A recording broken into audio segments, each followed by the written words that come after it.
Welcome to episode 202 of Silver Lining for Learning. Welcome, all of you. This is the next set or iteration of the shows. We've been having a couple weeks of reflection, celebration in shows 200 with established leaders in the field and show 201 with emerging leaders in the field of education. It's been delightful to have those folks with us, but we have to push on. We have to move on and talk about other things. So we'll do that today in the show, but it's also a host reflection show. So we're going to do a little reflection back as well as movement forward. And I want to mention a couple of things. We had 5 different shows since we've had our last host reflection. We had a show 197 on the future of e-learning in post-COVID Africa. Fascinating show, what's happening in places like Uganda and Kenya and other places, Zimbabwe. Then we had show 199, Connecting Alternative Education Around the World, the WeQuill app story with young people, young leaders, talking about school change and alternative schools and homeschools. And we'll focus on it a little bit this episode. Episode 200, as I said, we talked to David Berliner and Tom Reeves on celebrating our 200th episode, and episode 201, we had 4 people looking to the future, 4 young people. I skipped one there. We had episode 198 from the University of Illinois Springfield, folks talking about universities in flux to capture and keep adult learners. So we've had a lot of content, a lot of interesting discussions over the past few weeks here, but I want to bring up this article that appeared in the Chronicle of Higher Education, or the online Chronicle of Higher Education, yesterday. Becky Supiano reflects oftentimes for the Chronicle on teaching changes, pedagogy, and gets me to think about what I could be doing in my classrooms. I'm sure she's impacting thousands and thousands of other people around the country and maybe around the world about that. Well, yesterday she had interviewed Bonnie Stachowiak, the producer and host of Teaching in Higher Ed podcast and the Dean of Teaching and Learning at Vanguard University in Southern California. And she's been doing her podcast show on teaching in higher education for a decade now.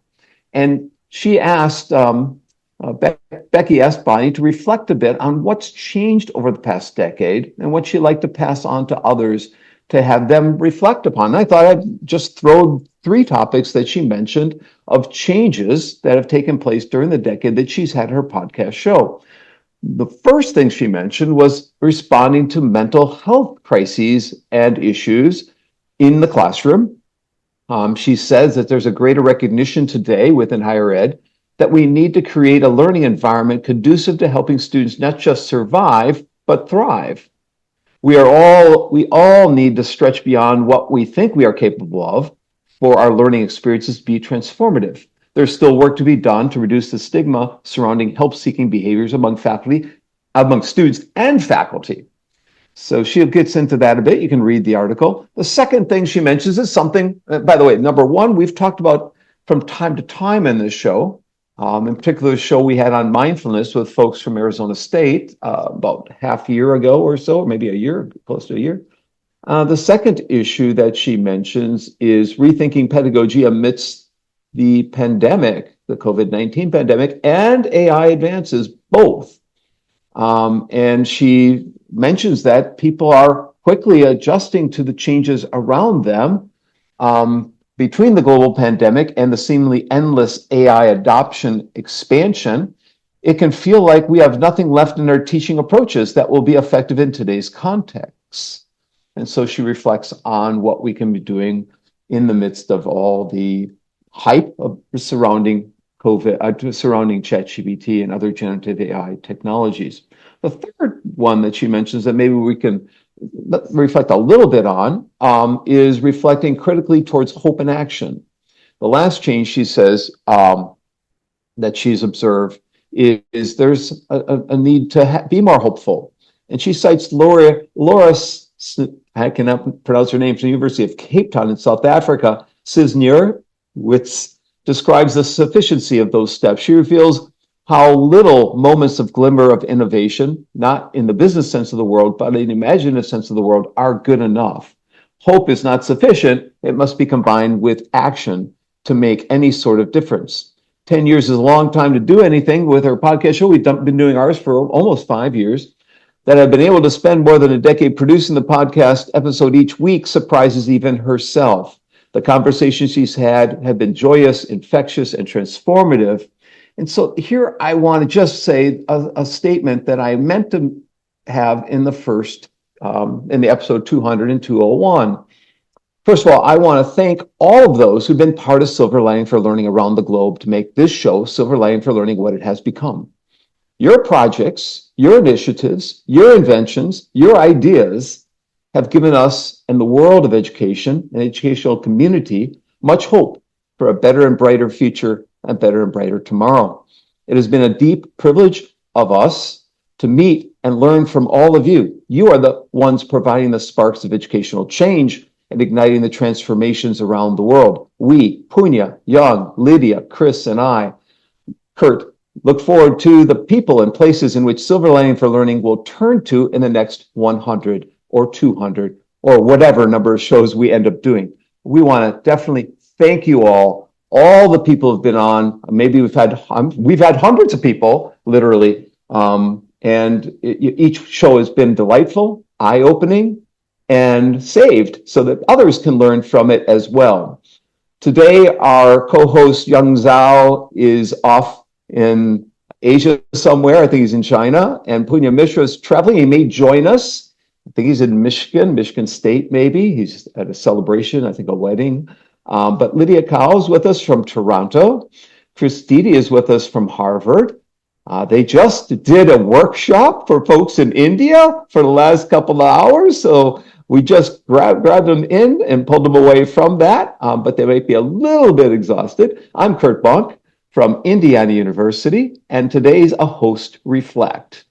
I know Chris has something to say. I had something I wanted to say, but Lydia, I'm really wondering if you can enlighten us just a little bit more about the show that we had a few weeks ago with the young people from Virginia who started an alternative homeschool that not only was impactful locally, but appears as though it went on a national stage and an international one. And I'm wondering if you could do a couple of things for us and for our listeners. First of all, if you could kind of summarize what that show is about to inspire people to go back to that episode and call it up and share it with their friends, use it in class or whatever. Secondly, can you talk about what that particular project, the WeQuill project, is all about and how all that fits into generally the alternative school movement, the homeschool movement, the online learning movement? How can we situate that? And what other projects do you have coming up that you want to put on the radar of shows that are coming in that will link to it?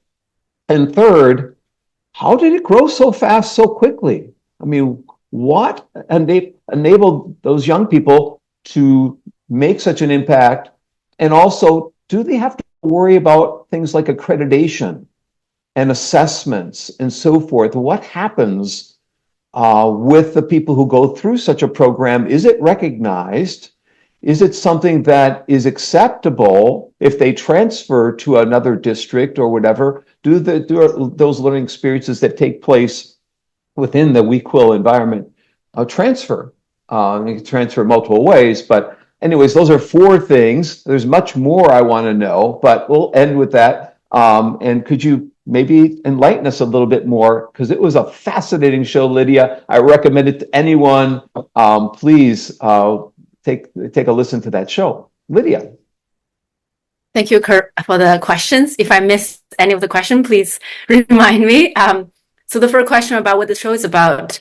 So WeQuill is an online learning platform actually started by two sisters, Sumei Liu and Ayla Liu. I think Sumei is 14 or 15 now, and Ayla is now 10. But they are young learners who decided that they want to take education into their own hands during the pandemic. I think that's when they started the WeQual platform, and Sume learned how to code and started it, developing her own learning platform with her sister, with the support of their parents, of course. And so now the platform has grown exponentially, now serving families and educators and entrepreneurs in nearly 50 states and more than 50 countries. So to summarize what WeQual does, in Sume's word, it's like a marketplace for alternative educations where different educators, entrepreneurs, and learners can offer their own programs and community via their platform. And so they've gathered a growing community around themselves. I think this leads to the second question, which is about the growth in the homeschooling space and alternative education. I think homeschool has always existed, but I think it really grown significantly during COVID. I think people homeschool their children for a variety of reasons.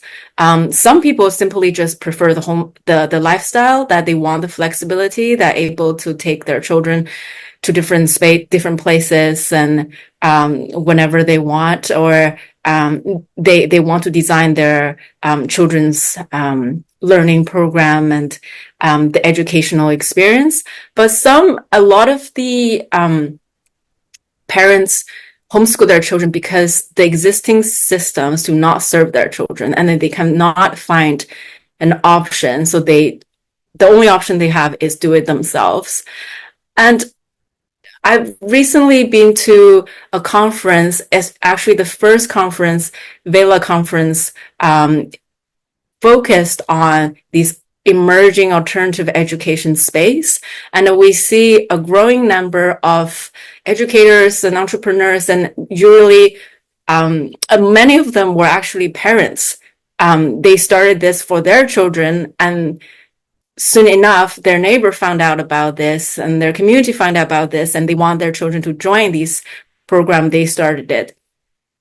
I think when we speak of personalized education and learning, we often speak about almost like a macro level personalization. For example, how can I personalize learning for a class of 40 students, and how can they control the pace of their learning, the content of learning? But I think this movement of alternative education is almost a personalization at the macro level to create these diverse ecosystem of education that can be personalized for different learners with different needs. And I think Sume and Ayla's platform, the WeQual platform, is one example of that. And we're looking forward to hosting more shows from people who are in this, I would say, personalization of almost macro level of educational experience for students.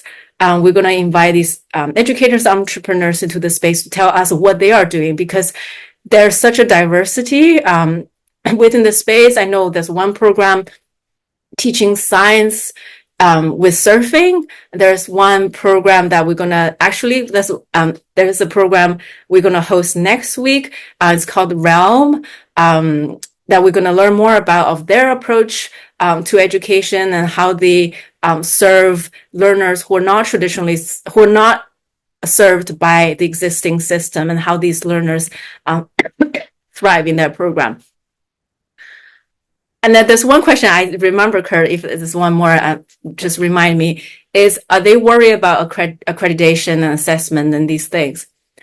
I think more and more people, including parents, not just educators, come to realize that these accreditations were proxies of learning and competence. They don't represent true competence.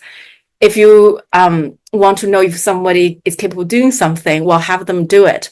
I think Sume and Ayla, WeQuote platform, they said they're not worried about whether children going to copy paste or something or plagiarize, because on the day that they do this project sharing day,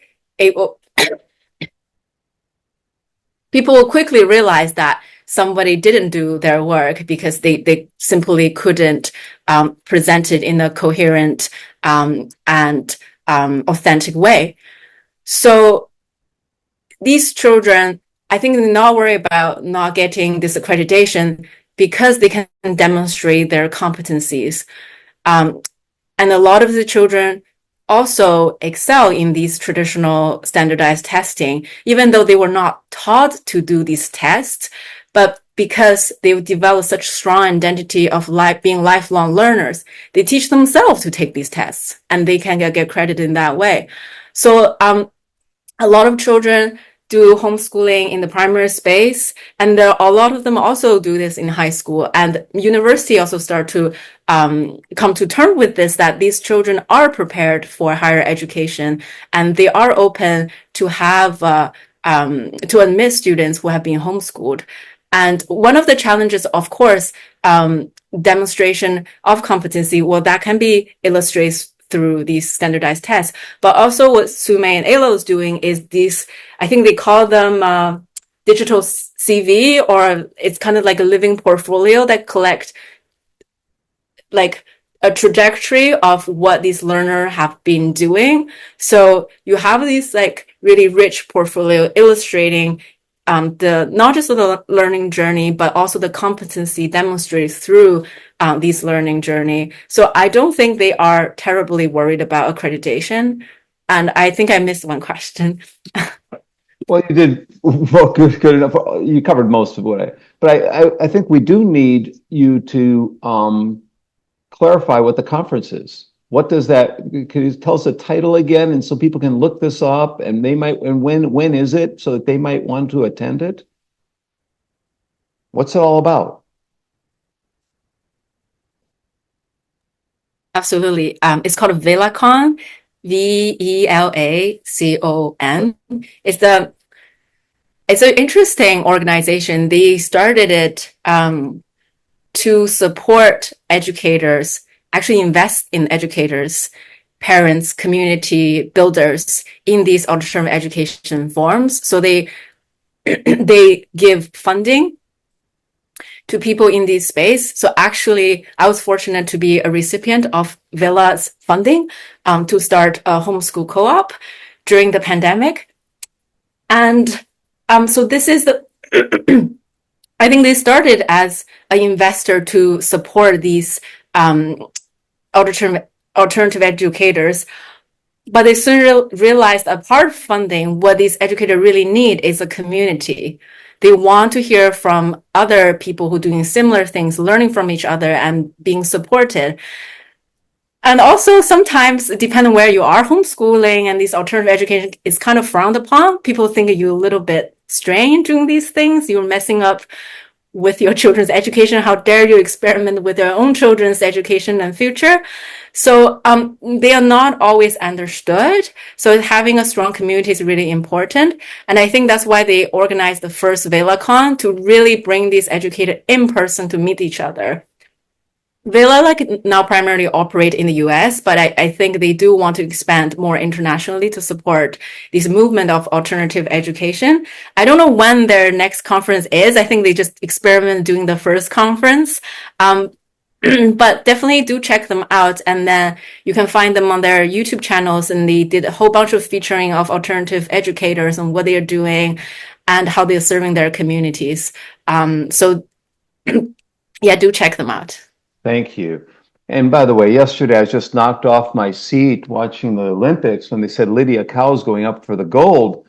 And I just looked this up, and in fact, Lydia Ko just won the gold Olympic medal. I thought, what is Lydia doing in Paris now? But you're our Olympic champion of alternative schools today. So thank you for that great answer. Lydia Ko just got a birdie on the 18th hole to win the Olympics by a couple of strokes, to win the gold for the women. I think she's from New Zealand.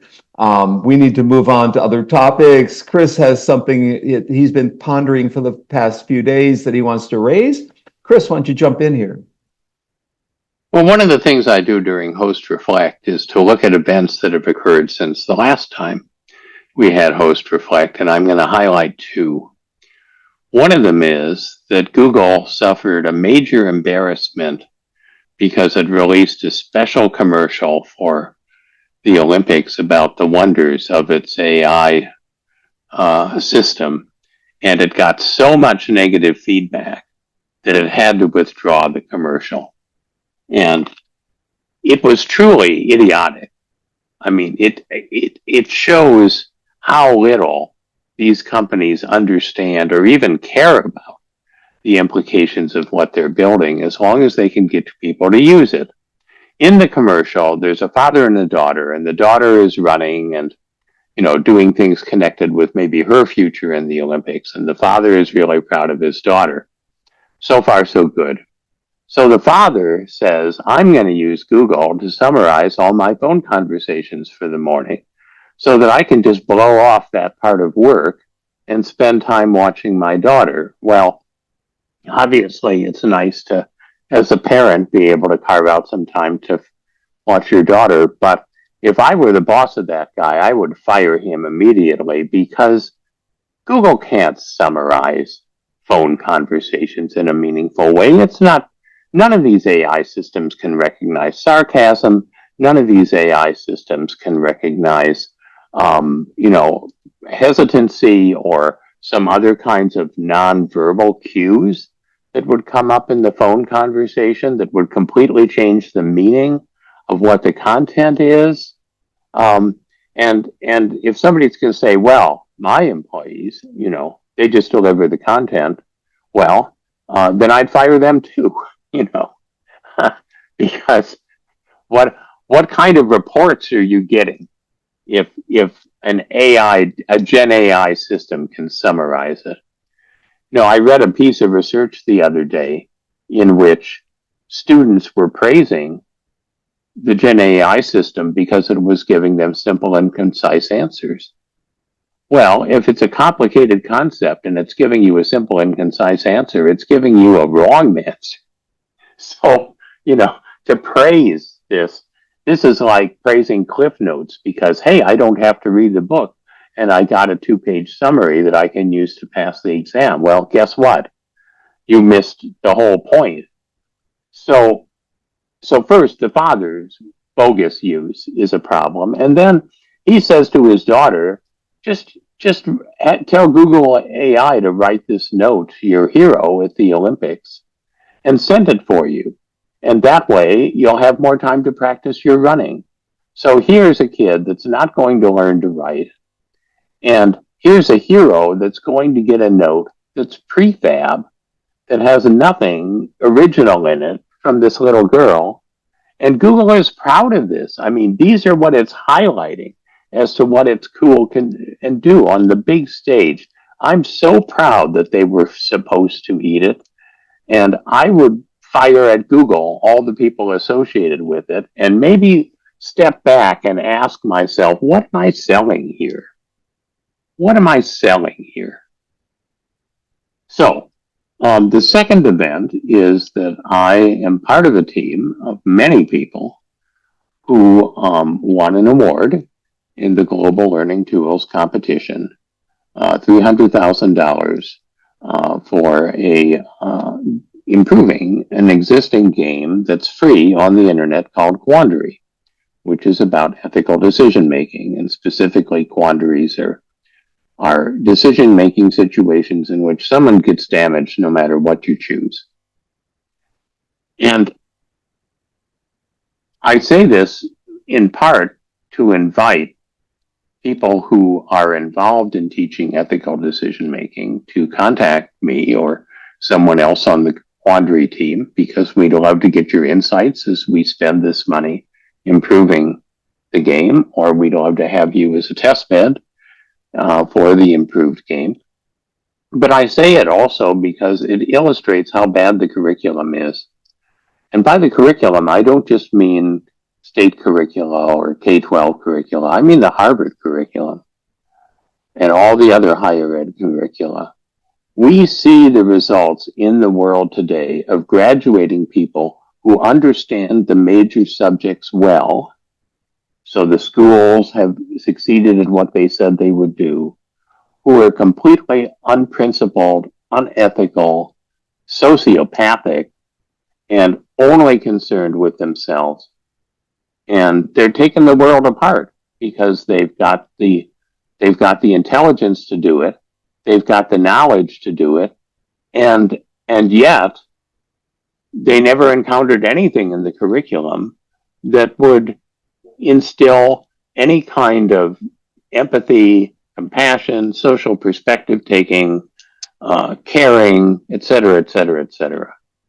So beyond quandary and ethical decision making, we just desperately need to develop powerful learning experiences that people encounter early in their lives, whether in school or out, to speak to what Lydia has been discussing, and that instill some of these things instead of being incredibly proud that students are getting an 800 on the Gaokao or a 1600 on the GRE, and then going out and wrecking everything that they encounter. So, kudos and challenges in my 2 updates. That reminds me of 2 things. One, reading from Bill Gates from time to time about his interest in Khan Academy and his interest in personalized learning. Because those computer science people often are very objective in nature, not subjective. And they think that we can give the right path to students and lead them on the way towards this ultimate goal state that we can set up for them. And it's basically going back to behavioral learning in many ways, and not giving learners the choice of what they want to experiment with, not fostering their curiosity, their decision making, as you said. And so we've got a curriculum that keeps reifying itself, and the computer science curriculum, very objective in nature, just code this to get to this program that we need to do XYZ, instead of allowing the learner to decide on what aspects of coding are important to them, or what things they'd like to code for, or what challenges and projects exist out there, and that they can learn to some coding to help a company out, or an organization or institution or whatever. But reading just short articles from Bill Gates, nothing long, just gets me upset from time to time, because I see us going back to managing learning management systems in this age that we're supposed to be active and engaging kinds of learning and learner-centered kinds of learning, or creating a learning environment. So that links to this AI commercial from Google. And I probably saw it, but maybe they took it off so quickly. I actually missed the first couple of days of the Olympics because I didn't realize Hulu had it on, but I have many channels with the Olympics on. I found out a few days in. There was something else I was going to say. Oh, maybe 15 years ago, a colleague of mine up in Canada and I interviewed open source activists, people who created the open source movement. And we wrote a couple different papers, one on the movement. Well, it was one paper, it was called The Movement of Open Source Software from North America to China. And then they split up in 2 papers, and we had 2 publications. The third paper we did was on the social constructivist aspect of the open source movement. And the leader of the field, I think he wrote The Cathedral and the Bazaar, whatever it is, his big paper about open source, he just called it excrement. He didn't believe in social construction of knowledge. He comes from a definite computer science background. I'll look him up in a second to remember his name. But he wanted nothing to do with that piece. He said, take my interview out. He can't, again, computer science people see the world in black and white. And we have to start thinking about other things like curiosity, compassion, empathy, social cognition, and other things, as you mentioned, Chris.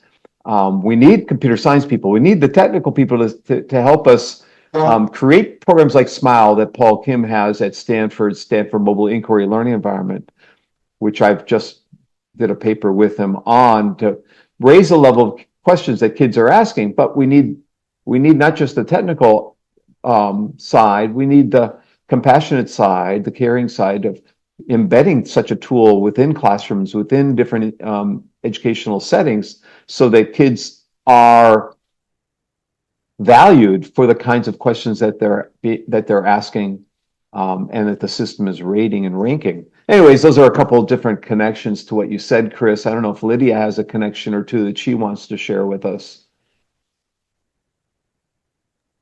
Actually, this relates a bit to the talk I gave with Chris earlier. Of different paradigms of learning that many times we just think learning as acquisition with a predetermined goal and content these learners need to grasp, and that's education. But education is way more than that.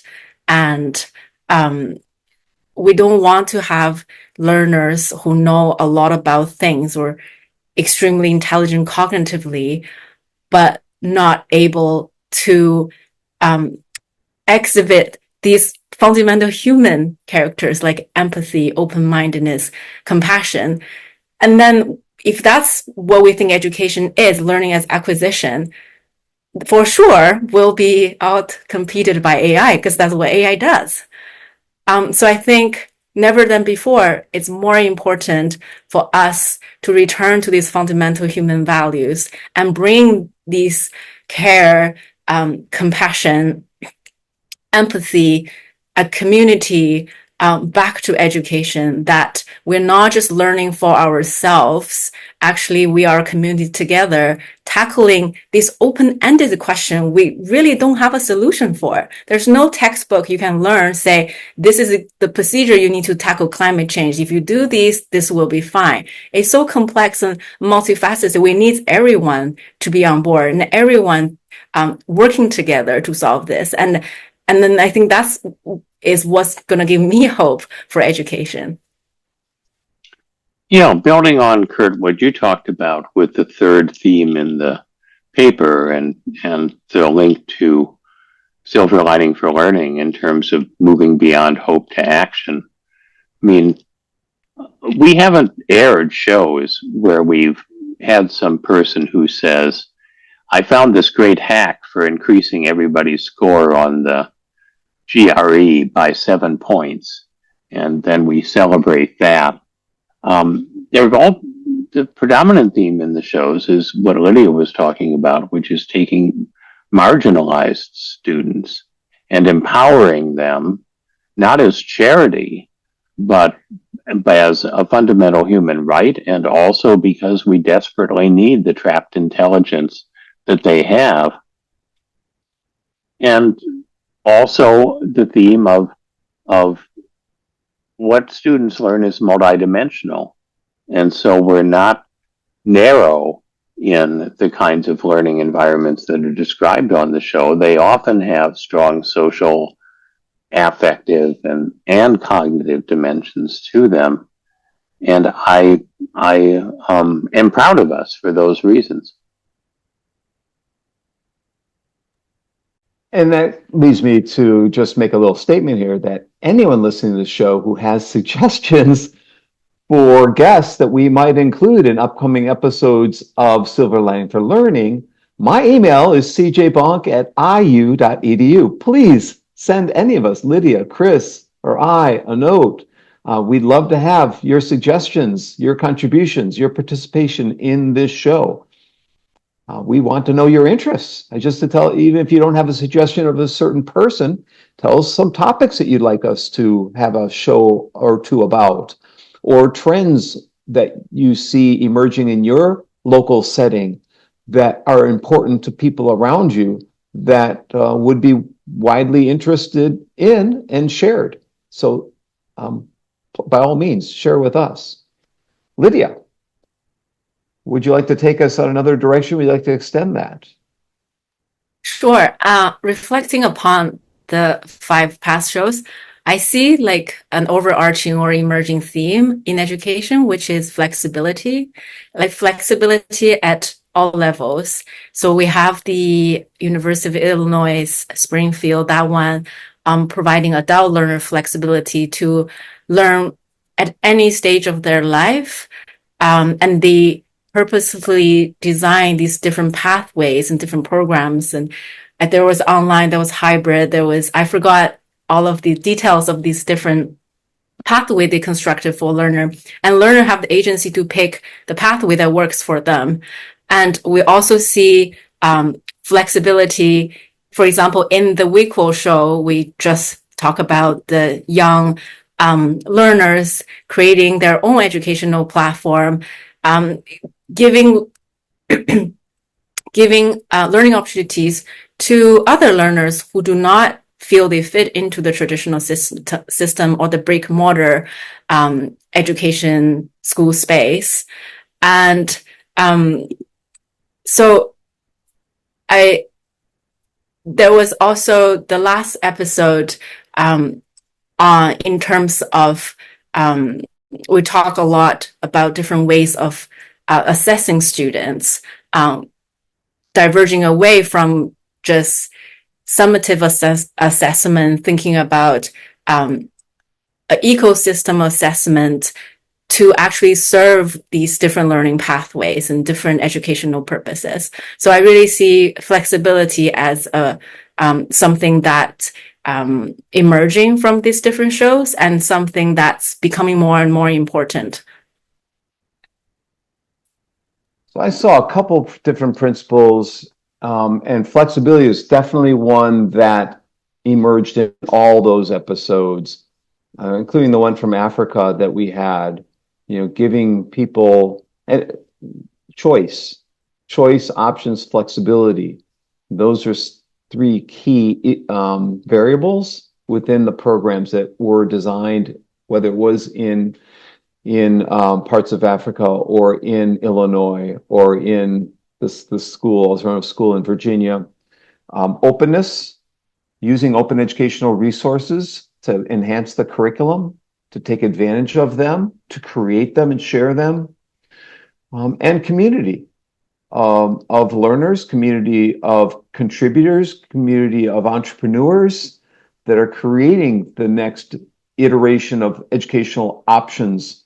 So alternatives was another variable or principle that was mentioned.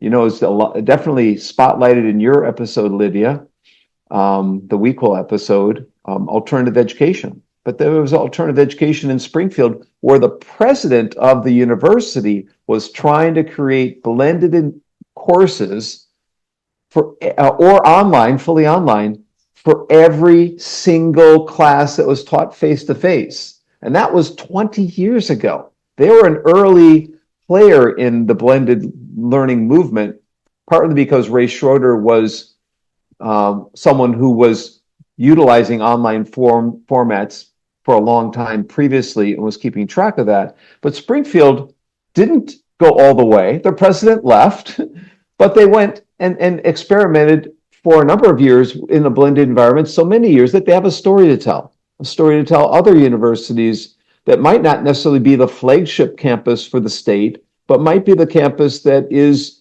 the place that is changing a lot of lives because the adult learner is emphasized. The adult learner is addressed. The adult learner is someone they keep in mind when they're creating these alternative framework, flexible courses and so forth. And so, it might not be the Indianas of the world or the Michigan States or the University of Minnesota's. It might be places like the Mankato State or the Western Michigans or the Illinois Springfields or, Ball State. So some other universities that we might not even heard about might be experimenting, doing some interesting things. And this goes back. If someone has a suggestion for an institution or two or three that we might bring together and have a couple of those institutions on the show who are doing such things, and not just higher education, K-12, or even corporate training arms that are experimenting, all that we'd love to hear about. So I'd say flexibility. I definitely agree, Lydia. And there are many ways in which flexibility showed up in all 5 shows, but particularly the 3 shows before the anniversary issue that we had.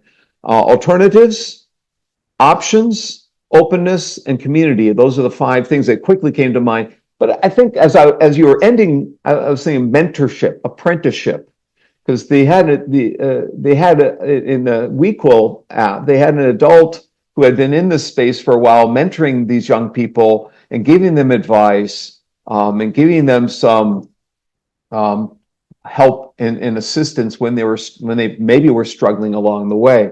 So I'll add the 6th one would be something to do with mentorship, apprenticeship, or some kind of partnership and support for what they're attempting to do. You can't just say, I'm going to have flexibility, I'm going to create alternatives, we're going to have options and without having that support structure built in, the frameworks for them to move ahead and move forward, and to the mentorship that takes place. So, Chris, you look like you want to add to that or extend that. I want to go a little different. Another thing we do in our host reflect is we reflect on what's about to happen in the near context. And this country is coming up to a presidential election, along with many other political offices. All across the world, there are similar elections taking place in different countries. Some of them are really non-elections, packaged as elections. And there's a lot at stake in all of these.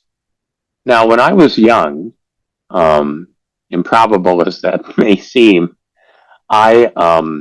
even before I went to college, I read a couple of dystopian novels just on my own, not because of the school, which would have been horrified probably, and not because of the public library, because I needed a special note from my parents that said to the librarians, let this kid check out what he wants to and stop censoring him. And those were Brave New World by George Orwell Brave New World by Aldous Huxley, and 1984 by George Orwell. And they were interesting to me because they were similar but different. The Brave New World is about an authoritarian society that controls every kind of information that people receive, and that has a strict code of what isn't and isn't allowed in terms of behavior, and paints a dystopian world based on that. Brave New World is superficially different in the sense that there's a lot of freedom in doing all sorts of weird things in your personal life, but the system is based on classifying basically a small number of people who are biologically manipulated to be talented, controlling a large number of people who are biologically manipulated to be inferior, and then the extensive use of drugs and other kinds of devices to sort of fuel the pleasure, but underneath it's the iron hand and the velvet glove. So they're similar in the sense that both are manipulating people's learning in order to create an authoritarian society in which behavior is very rigidly controlled. And I never thought that this many years later, whatever it is, 60 plus, I would be looking at kind of Brave New World candidates and 1984 candidates, not just in the United States, but in these elections.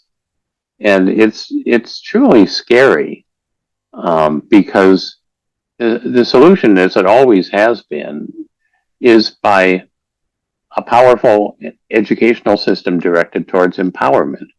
In a way, that was a message of both of those books, is that people can be controlled by controlling their opportunities to learn and grow.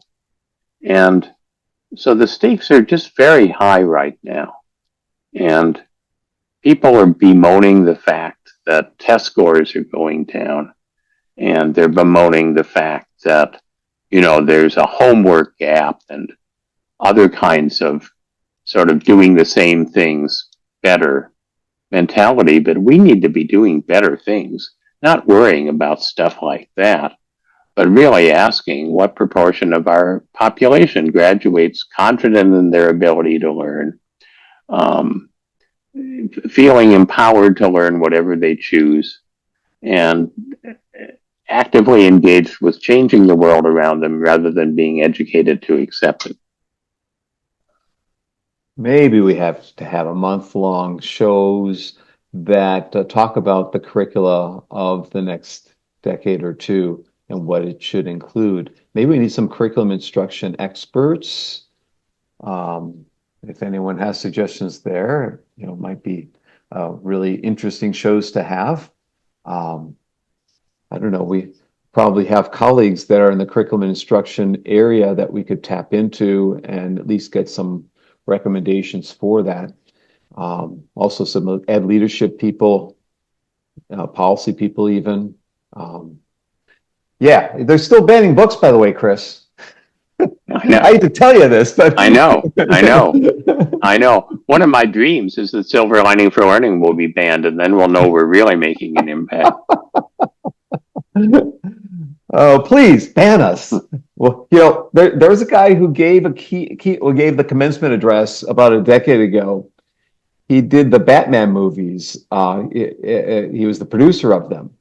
But when he was a grad student at Indiana University, he wanted to have courses on comic books. And no one would let him have this course on comic books. He went into continuing studies. He wouldn't do it. The media studies, telecom, no. He finally got someone to agree to it this one time. And the day he got it approved, he called the Indianapolis Star and complained about the course. Can you believe Indiana University is doing a course on comic books? It got front page news. It got all over the place. He had so many students sign up for the class. So that could be true of us at SLL. Please complain about us so that we can get in some national press. That would be great. So, Yeah, I wanted them to bring us up in the national debate as an example of the kind of drivel that would be eliminated under our administration.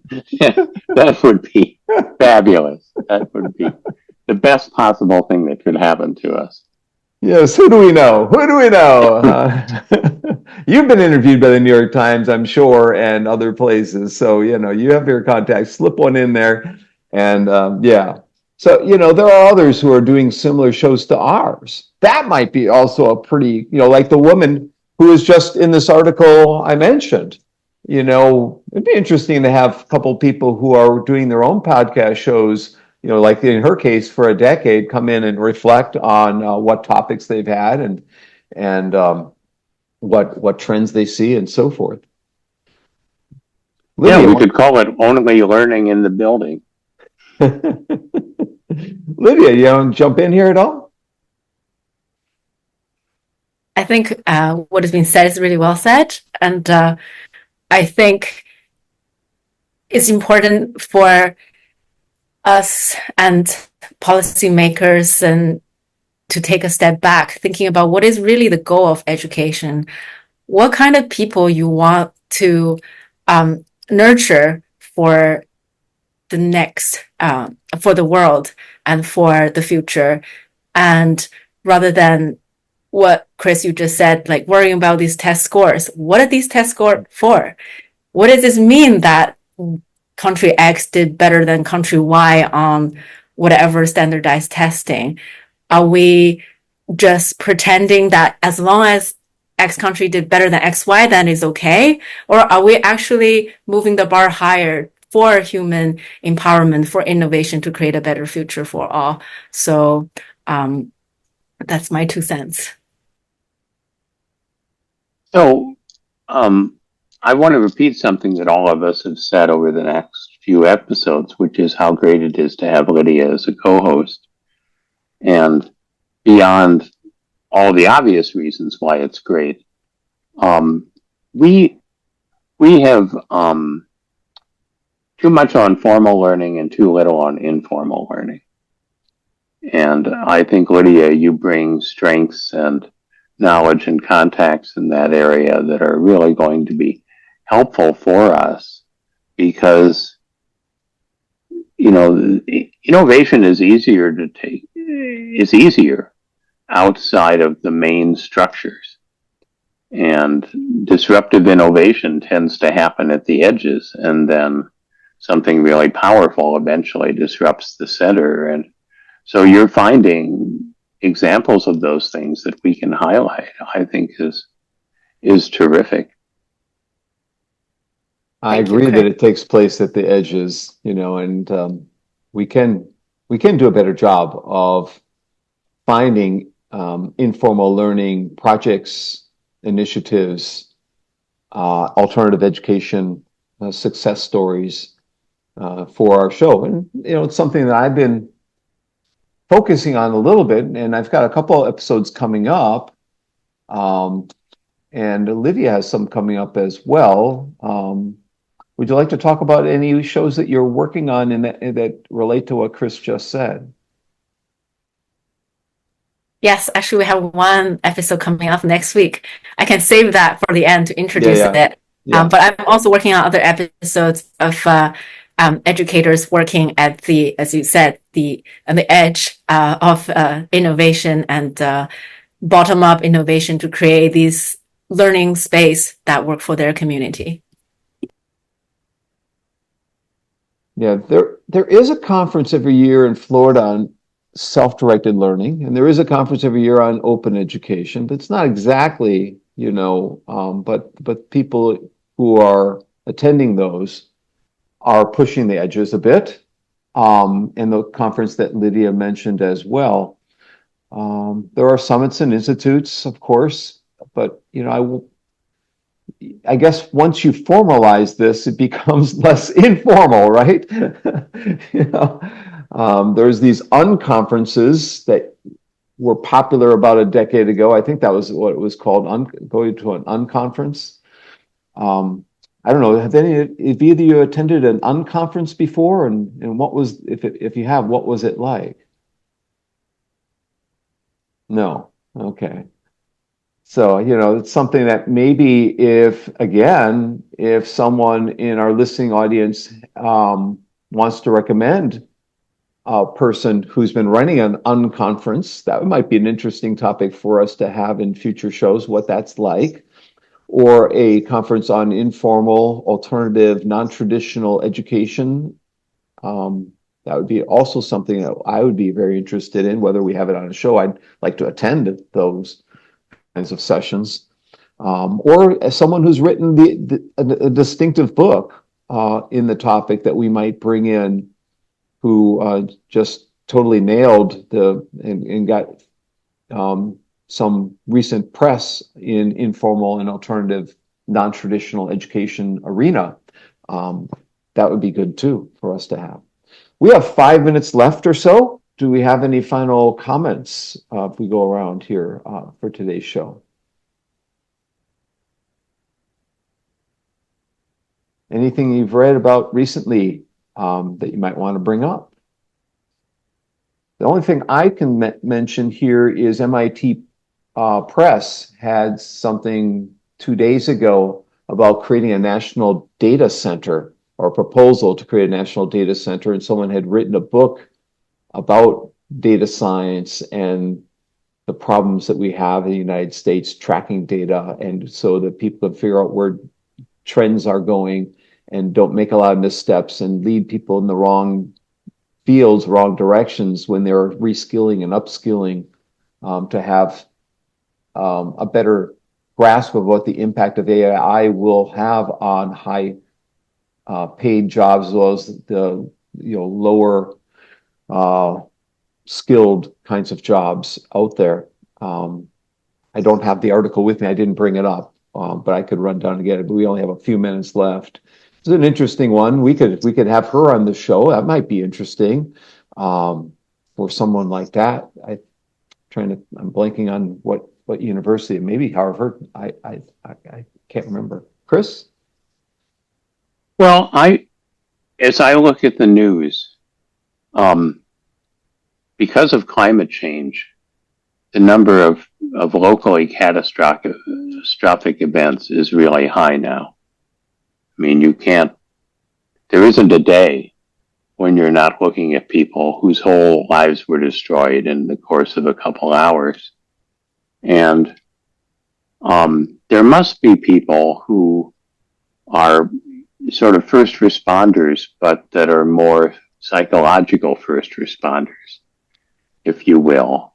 Not the firefighters or the, people that rescue folks in floods or whatever, but people who come in afterwards and help people somehow find the resilience and the tenacity to go on.